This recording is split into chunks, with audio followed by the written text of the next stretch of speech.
ঘূর্ণিঝড় রেমাল আসলে বেশ কয়েকদিন ধরে এর প্রস্তুতি নেওয়া হয়েছিল। প্রথম থেকে এটি নিম্নচাপ থেকে হঠাৎ করে গত দুদিন আগে গতকালই এটি আসলে ঘূর্ণিঝড় সুপার সাইক্লোনে পরিণত হয়েছে এবং আজকে এটির অগ্রভাগ আপনি ঠিকই বলেছেন সেটি আসলে সমুদ্র উপকূল অগ্রবর্তী হয়েছে এবং এখন আমরা রয়েছি কুয়াকাটা সমুদ্র সৈকতে।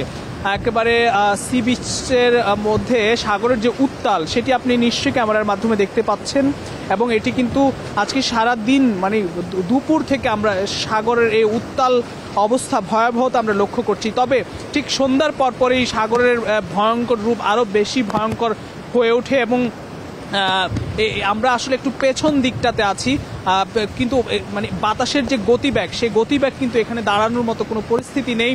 কিছুক্ষণ আগে পায়রা সমুদ্র বন্দর থেকে আমাদেরকে যে আপডেট জানিয়েছে সেটি হচ্ছে এখন পর্যন্ত 70 থেকে 80 কিলোমিটার বেগে বাতাসের গতিবেগ বইছে।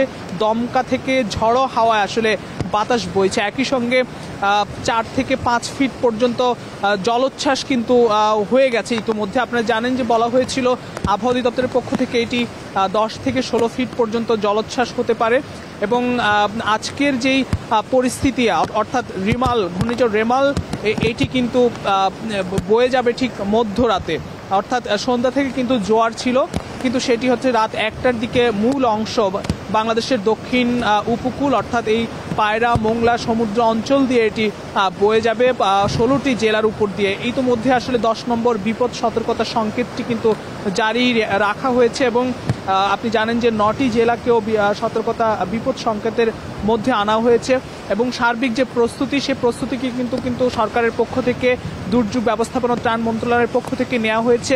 তবে এখন যে ভয়াবহতা আমরা লক্ষ্য করছি সেটি আসলে আমরা গত বছরই ঘূর্ণিঝড় মোখার যে ভয়াবহতা সেই ভয়াবহতার চেয়েও আরও অনেক বেশি তীব্র ঘূর্ণিঝড় রিমালের যে ভয়াবহতা। যদিও এখন পর্যন্ত এই ঘূর্ণিঝড় রিমাল কিন্তু তার মূল অংশ বাংলাদেশ অতিক্রম করেনি। আমাদেরকে ঠিক 9টার পরপরই জানিয়েছে আবহাওয়া অধিদপ্তরের পক্ষ থেকে 150 কিলোমিটার দূরে রয়েছে ঘূর্ণিঝড় রেমাল, সেটি হয়তো রাত 1টা নাগাদ এটি অতিক্রম করবে। তখনকার ভয়াবহতার অবস্থা নিশ্চয়ই বুঝতে পারছেন এবং এখানে দাঁড়িয়ে থাকা খুবই কষ্টসাধ্য একটি বিষয় এবং খুব বড় ধরনের উত্তাল যে সাগর সেই সাগরের ঢেউগুলো কিন্তু আশ্রে পড়ছে। এখন যদিও ভাটার দিকে যাচ্ছে, রাত 1টা নাগাদ সেটি হয়তো ভাটাই থাকবে সাগরে, যার কারণে জলোচ্ছ্বাস হয়তো কিছুটা কম হবে। তারপরও যে জলোচ্ছ্বাসটি হবে সেটি অনেক বেশি ভয়াবহ হবে।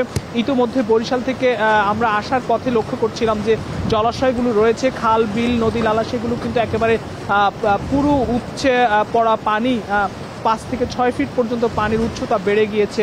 অনেক বাড়িঘর ডুবে গেছে এবং আপনি জানেন যে একজন মানুষও কিন্তু পানিতে ডুবে মৃত্যুবরণ করেছে। তো এই ছিল আমার কাছে আসলে কুয়াকাটা সমুদ্র সৈকত থেকে ঘূর্ণিঝড় রেমালের ভয়াবহতা এবং দুর্যোগের সবশেষ পরিস্থিতি।